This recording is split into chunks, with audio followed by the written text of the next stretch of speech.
So now what? I'll come back to that question later. We are still in the Christmas season. In fact, tomorrow, or today, the Feast of the Baptism of the Lord, is the last day of the Christmas season. Monday is the first day of ordinary time. We'll stay in ordinary time for about 8 or 9 weeks until Ash Wednesday. So this is still the Christmas season.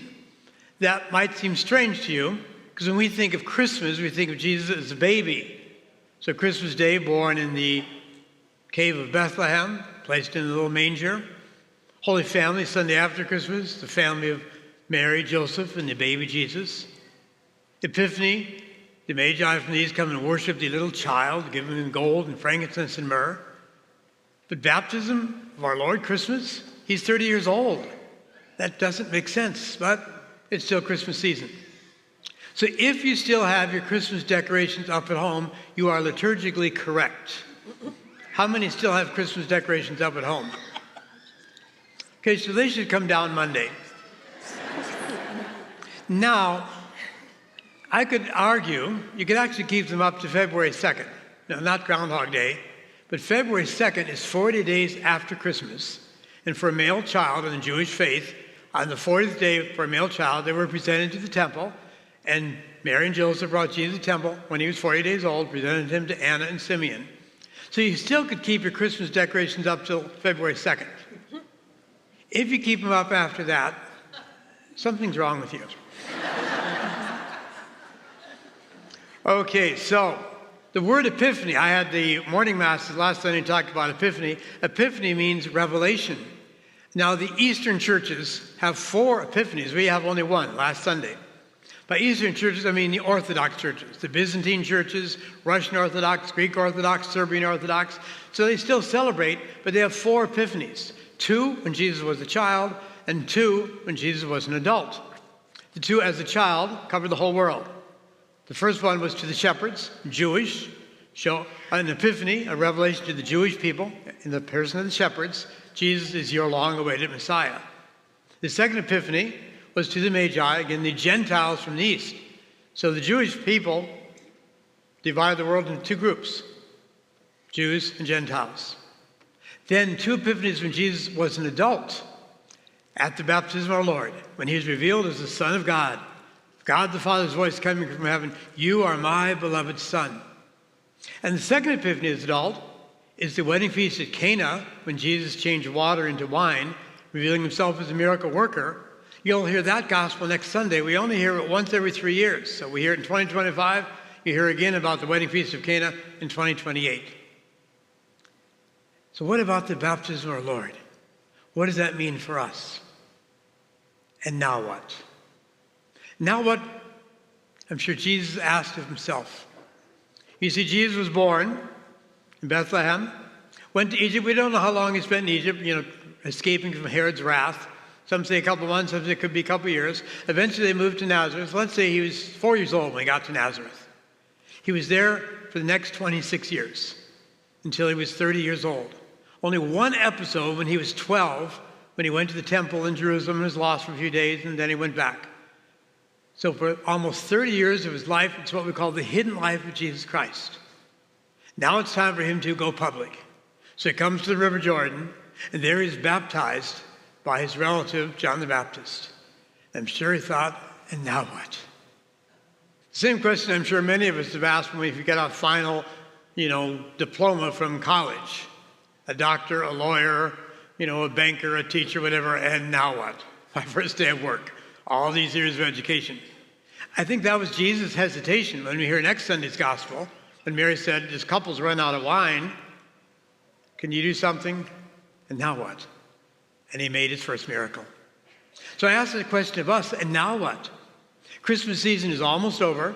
We enter this period of time called ordinary time. Ordinary in the word English is unfortunate, because ordinary to us usually means boring, routine, not much excitement. But ordinary comes from a Latin word ordo, O-R-D-O, and ordo means to order our life according to what we've learned in the last major season. So we have a 8, 9, 10-week ordinary time after Christmas, and we have a 20-week ordinary time after Easter. So how do we order our time? By what we learned during Christmas season. What did we learn during Christmas Day? We learned to be generous. We had hundreds and hundreds and hundreds of ornaments on the angel tree. Everyone was taken off that very first Sunday. Hundreds of children, of families, of seniors, of teens got presents, gift cards, cash, food, thanks to your generosity. What else did you do during Christmas? You sent Christmas cards.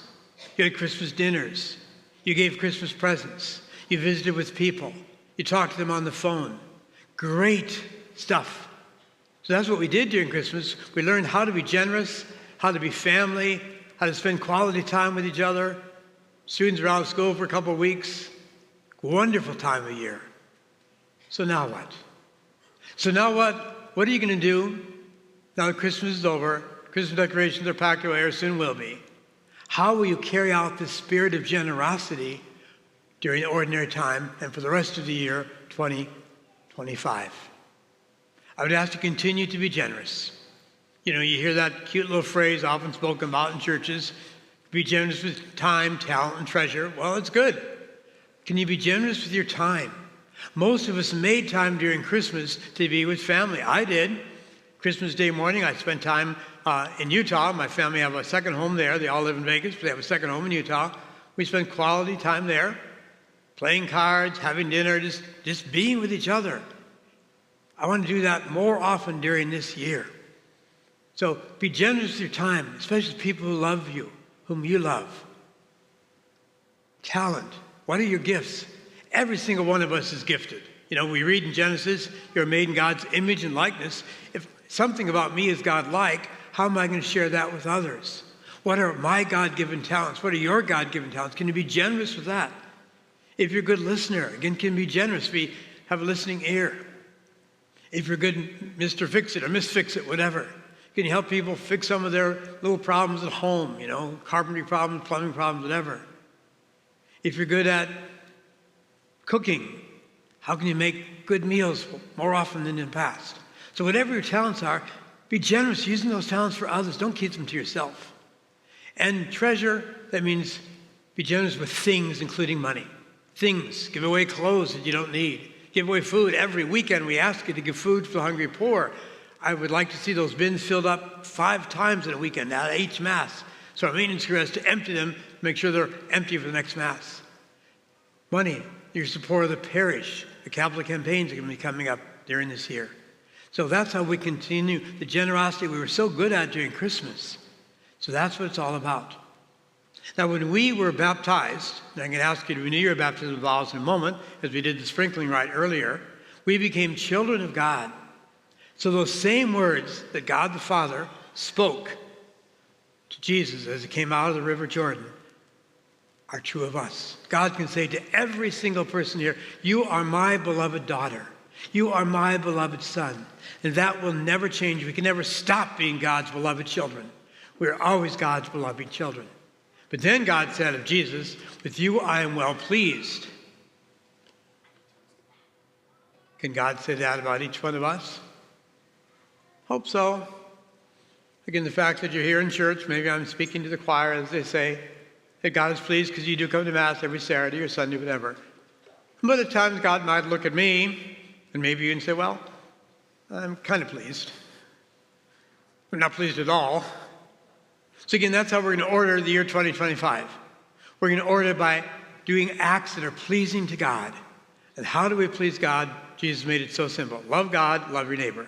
Again, reaching out with time, talent, treasure to make the lives of others happier, better, more productive, whatever it can be. We are always God's beloved children. This year is also Jubilee year. It's called the Year of Hope. You can see this banner now. The nativity scene is blocking it for people here, but this banner will be here all year long. Jubilee 2025, Pilgrims of Hope. What do you hope for? Hope is a beautiful virtue. Hope means that we are expecting something good to happen in the future. You hope for a good job. You hope for good health. You hope for a nice new home. You hope for a healthy child, whatever. Hope is always geared towards something in the future that is good. What do you hope for yourself? And how might you bring that about? So this is the beginning of the rest of the year. 11 days gone, 354 to go. So now what?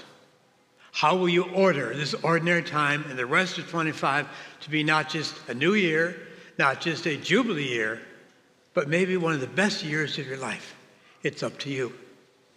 Now, a story about baptism. You know, many of our Protestant religions baptize in rivers and in lakes. So there was this preacher baptizing in a river, and people were coming to him, and there was this drunk, and he saw what's going on down there. He says, I'll go down and see what's happening. So he goes down, the preacher says, do you want to be baptized? And he said, yes. So he dunks him in the water. As he comes out, the preacher says, did you find Christ? He said, no. So he dunks him again, keeps him down there for 20 seconds. Comes back out. Did you find Christ? He said, no. So they dunked him a third time, 45 seconds. He says, did you find Christ? He says, no. Are you sure this is where he fell in?